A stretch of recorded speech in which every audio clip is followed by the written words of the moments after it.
हम अपना अनुभव कहते हैं, जितनी असुविधा होती उतने श्यामा श्याम में मन डूबता है, जितनी सुविधा होती विषय में डूबता है, श्यामा श्याम में नहीं। इसकी चाल में मत फंसो, आपके लिए कह रहा हूं। कुछ दिन पहले एक उपासक कई बातें रखी कि मेरी अशांति का कारण मेरा मंत्र में मन नहीं लगता। चलो राधा राधा बोलो, इसमें भी नहीं लगता, किसमें लगता है? इसमें चलो वो जपो। मुझे बाहर निकलना अच्छा, कमरे में पड़े रहो, वहीं टिफिन आ जाएगा, वहीं दूध आ जाएगा ना, मुझे सब अब खड़े रो रहे हो, क्या करें? भागो, कहां भागोगे? भागो, देखो विश्राम मिलेगा।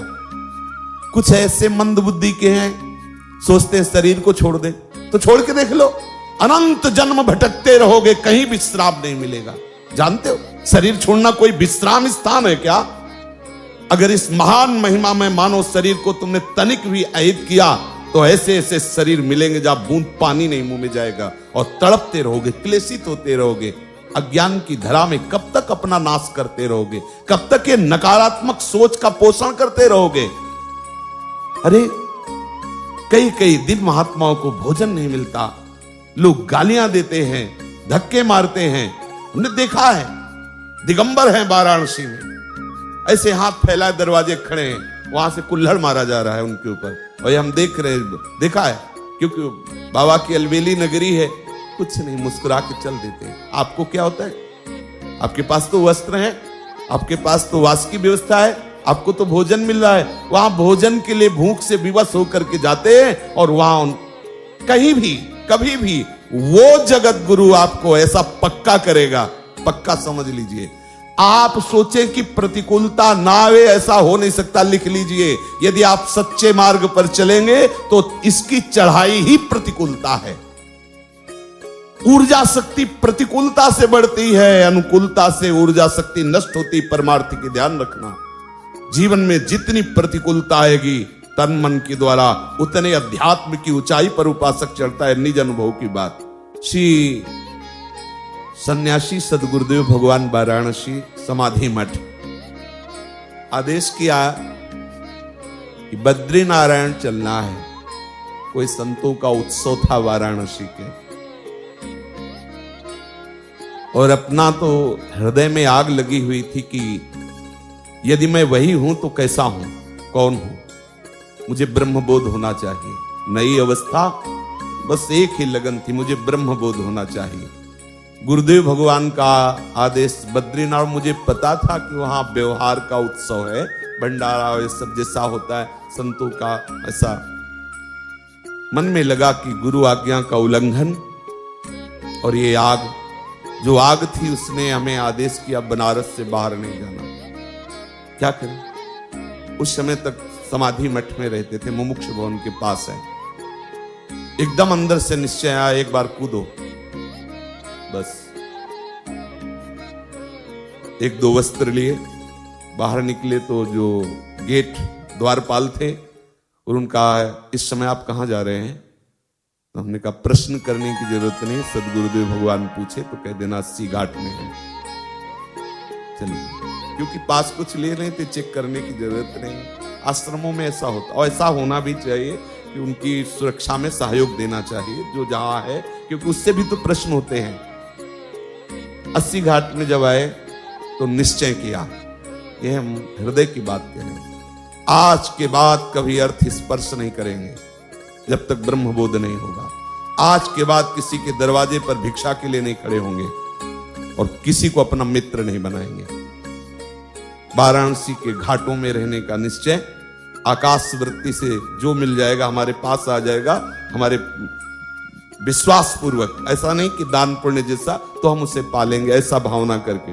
संध्या काल में देखा, दंड लिए हुए गुरुदेव भगवान आए, साष्टांग दंडवत किया उनका। क्या उद्दंडता है? हमारी उद्दंडता तो है, पर हम रोने लगे क्योंकि हृदय में पीड़ा थी उनका। महाराज जी, आपको हृदय की बात कहता हूं, जब तक मुझे ब्रह्म बोध नहीं होता मुझे कुछ अच्छा नहीं लगता।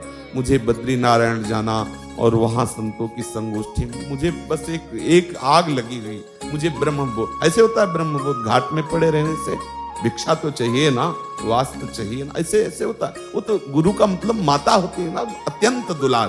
हम आपके सामने वचन देते हैं, किसी के घर में नहीं जाएंगे, किसी आश्रम में नहीं जाएंगे, किसी छत के नीचे नहीं, यही घाट में रहेंगे, किसी से मांगेंगे नहीं, अर्थ नहीं छुएंगे, कभी आपको कोई ये कहेगा नहीं कि आपका शिष्य ऐसा, कभी आप निश्चिंत रहिए।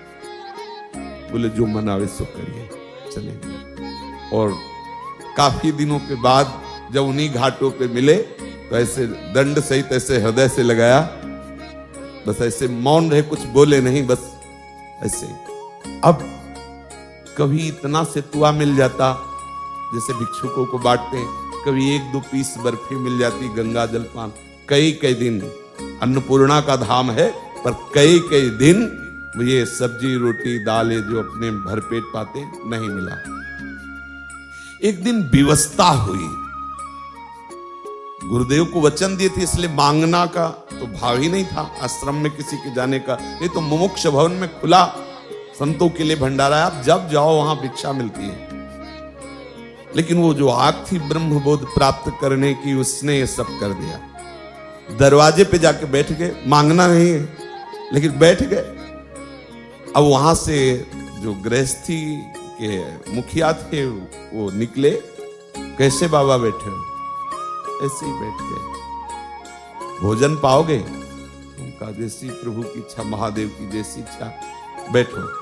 2 घंटे तक नहीं आए। 2 घंटे बाद आए, अच्छा भोजन के लिए हमने नहीं कहा था, उन्होंने ही कहा, पर गए इसी इरादे से थे अंदर से कि कुछ तो उनका हम लोग प्याज लहसुन पाते हैं, आप प्याज लहसुन पाते, हम कहा नहीं, तो बोले फिर जाए। बहुत हंसी आई मन की चाल पर जब बाहर ले का, ठीक इसको ठीक दंड दिया गया।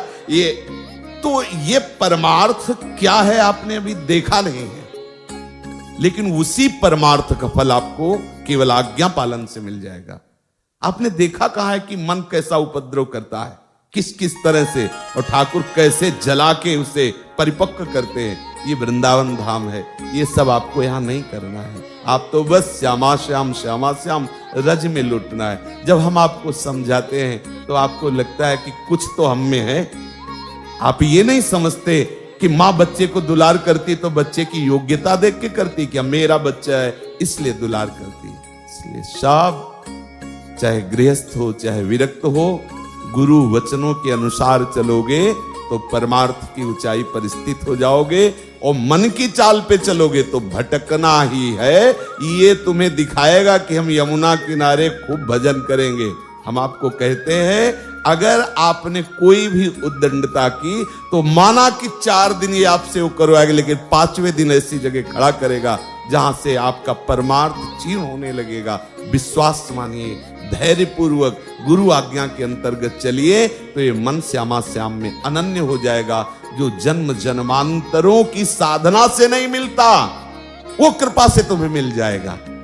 भगवत रसिक जी कह रहे हैं, कै बच्चा के पेट, बस बच्चा ही तो बनना। बच्चा क्या करता है हमें बताओ? बच्चा शब्द से क्या तात्पर्य है? केवल आचार्य चरण गुरु चरण के सहारे हो जाना, आश्रित हो जाना। अंदर से सोच लो, मुझे कुछ नहीं करना, अब मैं श्यामा श्याम के आश्रित हूं। हे श्यामा श्याम, जैसे अपने प्राय सत्संग में कहते रहते हैं, आप ही हमारे साधन हो और आप ही हमारे साध्य हो। तो हमारे साधन का तात्पर्य क्या है? मैं आपकी शरण में हूं, आपके आश्रित हूं। अब आप जो करवाना चाहो तो देखो, कर महापुरुषों ने इसी बात का अनुभव किया है। तब उनसे जब बात करो कि प्रभु भजन निरंतर कैसे होता है, तो कहते प्रभु की कृपा से होता है। किसी भी सिद्ध महापुरुष से बात करके देखो, आपके जीवन की इस उच्चतम अवस्था पर पहुंचने का आपका क्या साधन रहा है, तो कहते सिर्फ गुरु कृपा, सिर्फ आचार्य कृपा, सिर्फ भगवत कृपा। किसी भी महापुरुष से पूछ लो, क्योंकि जो वास्तविक भजन होता है वो दिखाई देता है कि मैं कर नहीं रहा, ये तो प्रभु की तरफ से हो रहा है। सच्ची मानिए, ऐसे ही चल रहे हो, अचानक वृत्ति फंसी, कोई हमारा चिंतन नहीं, और क्या कहां से कहां पहुंचा दिया कि चलने की ताकत नहीं रही। कहीं ऐसा लगा कि कहीं गिर न जाए, कोई आश्रय लेके बैठ, कोई चिंतन हमारा नहीं, कोई प्रयास हमारा नहीं, कहां पहुंचा दिया। इसलिए आश्रित हो जाओ, दृढ़ता पूर्वक आश्रय श्री श्यामा श्याम के चरणारविंद का और अनन्य चिंतन प्यारे जू के नाम का, रूप का, लीला का। बैठ जाओ, ये सब मन की जो भागा दौड़ हटाओ, विश्राम कर लो।